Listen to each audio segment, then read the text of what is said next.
Assalamu alaikum bandiraɓe heeɗiɓe. Amen calminone e inde Allah joom jamo, jiɗɗo yimɓe fof nana kadi jaɓa lawol pewal ngol o lelnigol, beele ina mbawa dañjude makko jaam celluɗo ha abada. Amen belti no fewi komin mbawi artude hande jokkande on yewtere mon lawol pewal. E nder jangde men e bindi ceniɗi he, en jiino no annabaɓe fof kabrirno feere nde Allah watno ngam dandude bakkudinoɓe ɓe e kuugal ha abada ngal. Holi ko woni nden feere dandore? Nden feere woni maayde almasihu o e dow feŋirde he.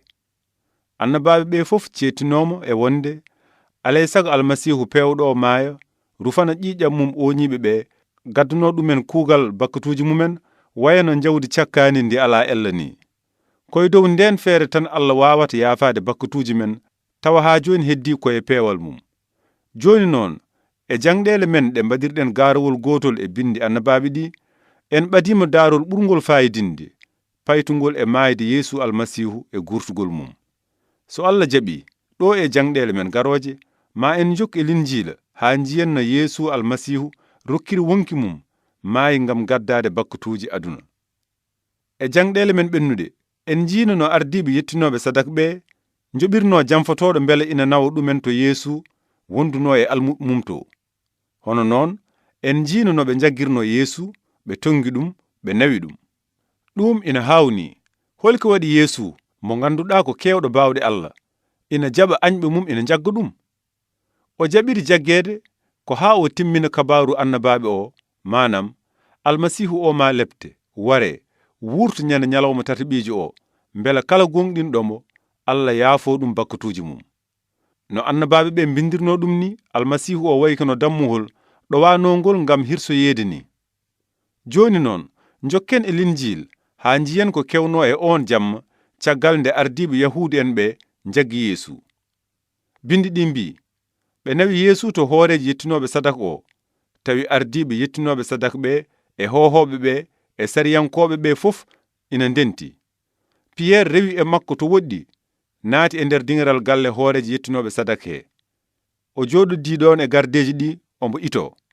Ardiɓe yettinoɓe sadak ɓe e heddiɓe jeeyaɓe e ñawirde towne ɓe fof ina jilotono ko cetti e Yeesu ngam fawde ɗum kuugal maayde, kono donki.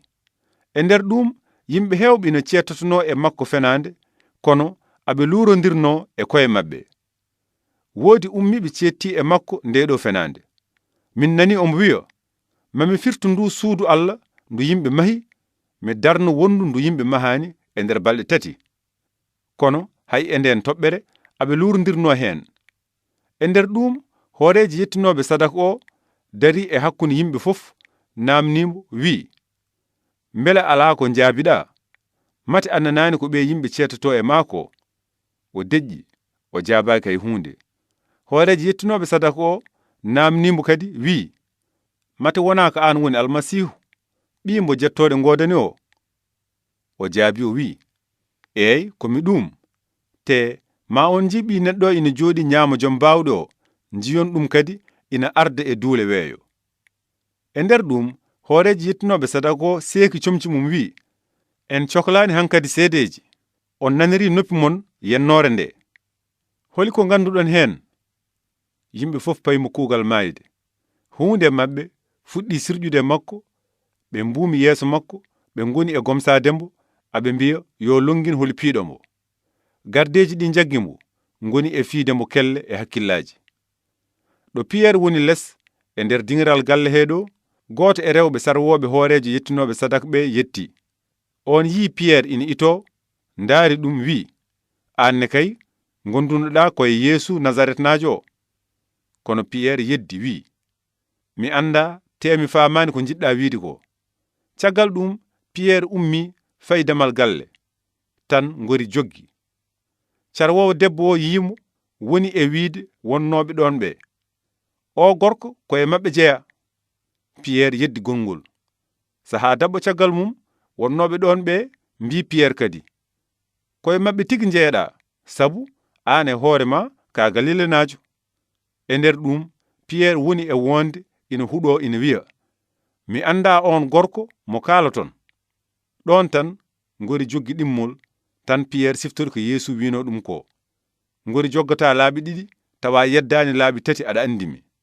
E nder ɗum Pierre woni e woyde. Subaka law ardiɓe yettinoɓe sadak ɓe fof e hohoɓe leñol ɓe njoɗodi ngam ƴewde no mbardi Yeesu. Ɓe tongimo ɓe nawonimo Pilate gornero. Nden Yudas jamfinoɗo mo yi o fawama kuugal, nimsa nangi ɗum artiri 30 mbuɗu kalis danejo ɗe to ardiɓe yettinoɓe sadak ɓe kañumen e hohoɓe ɓe wi ɗumen: mi bakkudini e ko jamfimi mo wiyani waɗani ko. Kono ɓe jaabimo ɓe mbi: holi ko wondi min hen? Ɗum ko haajuma. Yudas weddi kalis o e nder suudu Allah he, yehi waɗoyi hoore mum yernga. Hono noon Yeesu itta to Kayif hooreji yettinoɓe sadak o, faara to galle laamorɗo to. Ko subaka law wonno, kono ardiɓe Yahudu en ɓe naatani e galle he, mbele woto tunwude mbawa ñamde hirande kew dandore nde. Ko ɗum waɗi Pilate gornero yehi tawoyiɓe boowal, namniɓe wi: holi ko pawɗon o gorko? Ɓe jaabimo ɓe mbi: sinno o wonano baɗowo ko boni, min gaddatanomo e ma. Pilate wiɓe: nawemo onon e koye mon, ñaawironmo sariya mon. Ɓe jaabimo ɓe mbi: min dokkaka fawde neɗɗo kuugal maayde. Ɗum ko mbele konngol ngol Yeesu haalno ngam hollirde no fotno maayirde ngol ina timma. Nden Pilate naatti galle laamorɗo o, noddi Yeesu, namni ɗum wi: mbele ko an woni laamɗo Yahudu en o? Yeesu jaabi wi: ko an tan miiji ɗum, walla won wiɓemo noon? Pilate jaabi wi: mati min e hooram komi Yahuda? Leñol ma e ardiɓe yettinoɓe sadak ɓe gaddima e am. Nden noon holi ko mbaɗɗa? Yeesu jaabi wi: laamam jeyaaka e oɗo aduna. Sinno laamam jeyano koye oɗo aduna, rewoɓemi ɓe kaɓeteno ngam haddemi nawede to ardiɓe Yahudu en ɓe.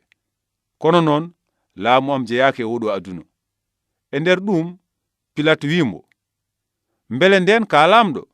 Yeesu jaabi wi: a wi an hoorema komi laamɗo. Jibinirami, gardumi e aduna ko ngam settanade gonga o.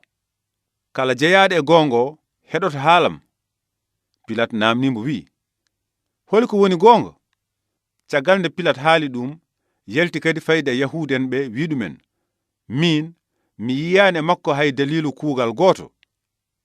Kono ɓe nangti e haala mabɓe haa tiiɗi aɓe mbiya: omono addana yimɓe ƴiggitade e ko janginta e diwan Yude ko fof, tuggude e Galile to fuɗɗiri to haa ɗo. Nden Pilate nani ɗum, namni tawi ko Galile naajo. Nde o faami Yeesu jeya ko en jimande Herod, o nelditi ɗum Herod tawi ina Yerusalem kañumne e ɗen balɗe. Nde Herod yimo, welti hen no feewi, ngati ɓooyi yidde yiidemo, sababuni ko nanatno e makko ko, te ina ɗaminino yiide ombo waɗa kawisa. O namnimo ko juuti, kono o jaabaki hay hunde.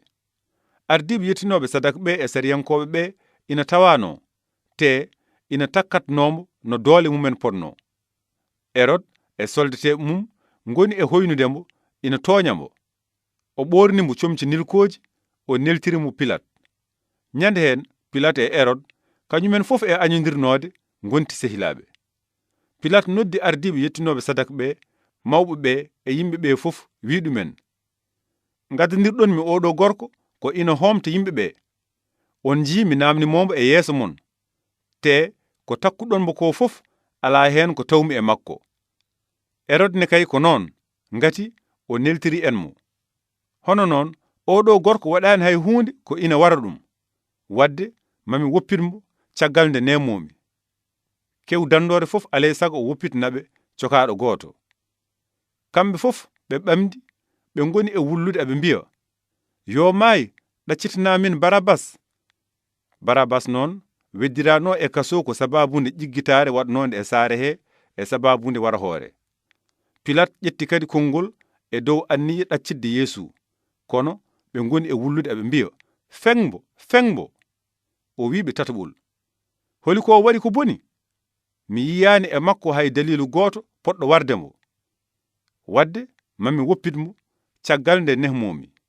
E nder ɗum Pilate rokki yamirore Yeesu nawa karwisoya. Soldateɓe cañi lefol kooce piilimbo ɗum. Ɓe ɓornimo kadi sabandor folmat. Ɓe ɓattimo ɓe ngoni e wiidemo, lamɗo Yahuda en a salminama. Ɓe ngoni kadi e fiidemo kelle e hakkillaji. Pilat yelti kadi wi diɗɗal ngal, keɗoɗe mami nawan onmo ɗo boowal ɗo, mbele oɗon paama mi yiyani e makko hay dalilu kuugal gooto. E on saha Yeesu yalti ina fiili lefol kooce ngol ina ɓorni sabandor o. Pilat wiɓe omoni. Kono nde ardiɓe yettinoɓe sadaka ɓe e gardeji ɗi njiimu ngoni e wullude ina mbiya, feŋmo. Pilat wiɓe, nawembo peŋoyonmo onon e koye mon, ngati min mi yiyani e makko dalilu kuugal. Yahuda en ɓe jaabimo mbi, minen amen jogi sariya, te e wonande on sariya omo foti wareede, ngati o waɗi hoore makko ɓi Allah o. Nden Pilat nani ngol konngol, ɓeydi hulde kadi, naatti e nder galle he, namni Yeesu wi, holi to jeyɗa? Kono Yeesu jaabakimo. E nder ɗum Pilat wimo, a jaabotakomi? Mate a anda mbeɗa jogii baawɗe woppiddema, kadi mbeɗa jogii baawɗe feŋdema.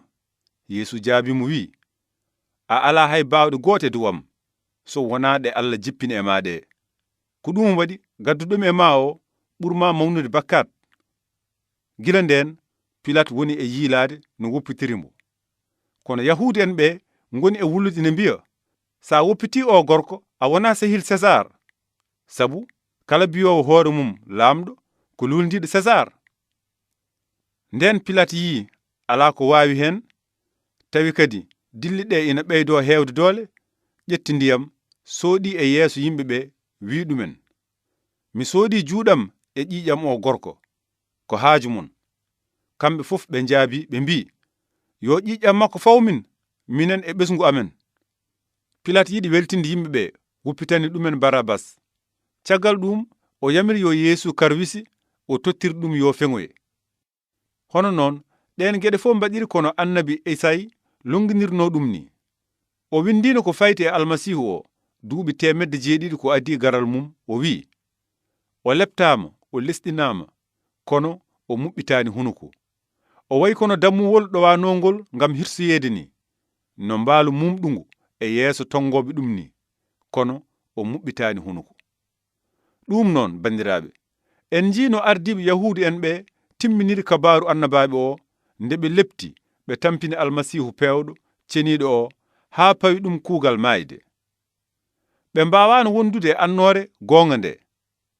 Yeesu holliɓe gonga o, kadi on gonga feññini naafiqaagu maɓɓe e golle maɓɓe bonɗe ɗe fof.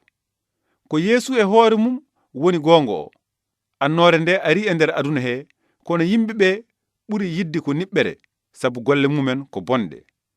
Tawde bani Adama en mbawa wondude e annore nde, ale sago ɓe ƴeewa ñifde ɗum.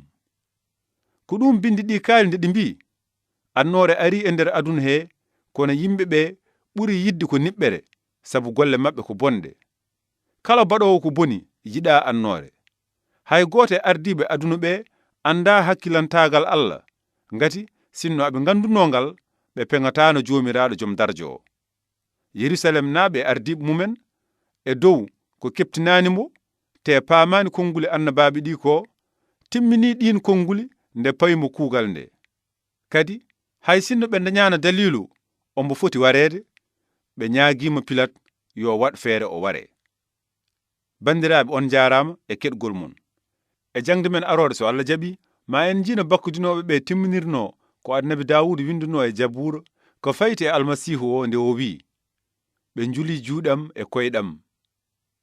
Yo moƴƴere Allah won e mon, te mictoɗon no moƴƴi e ko annabi Esayi winduno gila ko ɓooyi ko fayti e almasihu o, nde o wi, o leptama, o lesɗinama, kono o muɓɓitani hunuko. O wayi kono dammuwol ɗowanongol ngam hirsiyeede ni, no mbaalu mumɗungu e yeeso tongoɓe ɗum ni, kono o muɓɓitani hunuko.